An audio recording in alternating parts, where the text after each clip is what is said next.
سلويخ کلونو راسه ته سحر مونږ قضایي کوي او ته رب تر مخه ولاړې تا ته شرم حیا نه درځي دومره دې ستا غیرت کم شو چې ته یوه ورځ راپورته شو جمع مونځ ادا کې یا داسې مونځ ادا کې روزانه قضایي ما عزتمندو قدرمندو دا که ته قضایي را وګرځوې که نه قضایي خو به دې وګرځېږي خدا واوره په کلا غوږونو سره چې هر مونځ چې قضا کې قضایي را ګرځول خو فرض دي خو ورسره توبه باسل هم واجب دي ته به توبه وباسې او توبه څه ته وایي توبه دې ته نه وایي چې غوږونه راکاږي چې بس ما توبه دی نه توبه دې ته وایي چې یا ربه زه په زړه سره دا نیت کوم چې زه به بیا داسې نه کوم دې ته توبه وایي او که ته نن قضا وکړې ووایه یا ربه سبا نه به مونځ نه قضا کوم بله ورځ بیا قضا کې بله ورځ بیا قضا کې بله ورځ روزانه توبه ورسره باسئ توبې کولو نه بعد بیا هغې ګناه ته ورتلل حدیث شریف کې راځي بیا ګناه وکړه بیا توبه وکړه بیا ګناه وکړه بیا توبه وکړه فرمایي دا داسې سړی لکه چې الله پورې دا سړی خندا کوي لګیا دی حدیث شریف کې راځي نبی علیہ السلام فرمایي توبې کولو نه بعد بار بار ګناه کول بار بار توبه کول دا داسې ده لکه الله پورې تمسخره کوي الله پورې خندا کوي دا سړی زموږ مسلمانو کم کیفیت دی کم کیفیت دی موږ مسلمانو زندگی تیره شوه زمونږ خېټه مړه نه شوه زندگی تیره شوه خو زمونږ ضروریات پوره نه شو اے مسلمانو دا ضروریات په کله پوره کیږي لږ خپل ضمیر نه تپوس وکړه دا فراغت دین طرف ته به د تا کله میلاویږي چې مونځ ټیم راشي ستا جامې چې دي ټیک نه وي یاره جی جامې مې ټیک نه دي ته ځه زه به یې وکړمه مونځ قضا شي خو چې کله څوک یو یار دوست وایي یاره ځه که نه فلاني د واده دی یاره ډوډۍ والا ویلې چې ملګري وي څومره راوله وایي لږ صبر وکړه 15 منټو کې راځم جامې بدلومه ډوډۍ اهمیت شته دی بینک ته په لاین کې مونږ خلک نیمه نیمه ګانټه ولاړ وي نیمه نیمه ګانټه ولاړ وي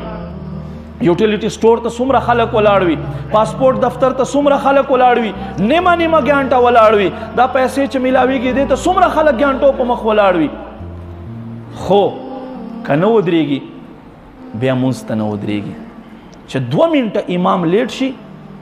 بس بیا دوی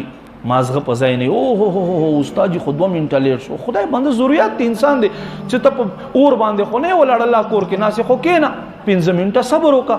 په ټایم سره ادا کول څه فرض واجب خو نه دی چې فکس به په دغه ټایم ودرېږي او خدای بنده دا نن چې تا سره ټایم نشته نن تا سره ټایم نشته دا سلسله به د یوه ورځ داسې ختمه شي الله ذات قسم چې لاچاره به وګرځېږي حدیث شریف کې راځي یو بدکاره یو ګناهګاره چې قبر ته ښکته شي دی به وایي یا ربه ما ته دومره مهلت راکړه چې 2 رکعاته نفل ادا کړم رب کریم له جانبه آواز وشي ای زما بنده دا دارالحساب دی دارالعمل دی پاته شوی دی دلته مهلت نشته و یا ربه دومره ټایم راکړه چې یو ځل سبحان الله په محبت سره په شوق سره وایم نه ای ما بنده دا د ستا دارالحساب دی دارالعمل دی رستو پاته شوی دی نن چې دا ته بار بار وایې که نه ما سره ټایم نشته مونځ کې دومره ټایم نشته چې جمعې فرض وکې نو تا سره دومره ټایم نه وي چې سنت ورپسې وکې تا سره دومره ټایم نه وي چې ډېر خلک بس داسې وکړي ډېر خلک داسې وکړي ډېر خلک اړو دعا کوي هم نه حالانکې ته د دنیا یو حاکم نه غواړې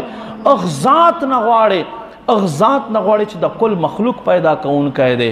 او هغه یې تاله هر څه درکوي نو ته له اغذات نه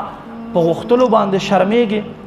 یا اغذات نه په غوښتلو باندې تا سره ټایم نشته ته یې څنګه مسلمان افسوس دي ستا په مسلماني باندې بهرحال ما عزتمندو قدرمندو موږ مسلمانو ته پکار دی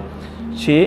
لږ د خپل ځان سره سوچ کوي آیا دا زما ښېګړې کار دی یا دا مولوي صاحب چې کوم بیان وکړو زما د فایدې وي زما د نقصان وي خدای ذات قسم زمونږ جوماتونه شړ شوي دي سهار په مونځ کې څوک نه وي کنې لاړ شئ سهار مونځ کې خپل جومات بیا وګورئ زه دا بار بار وایم چې ګوره د ستا عذر به وي یوه ورځ به وي 2 ورځې به وي روزانه عذر وي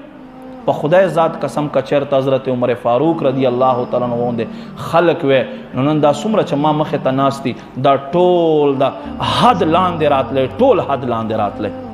خو بس افسوس دا دی چې جمهوري ملک دی چې څه دې پکې وکړه بس تا ته اختیار دی الله رب کریم دې موږ ته عمل توفیق نصیب کړي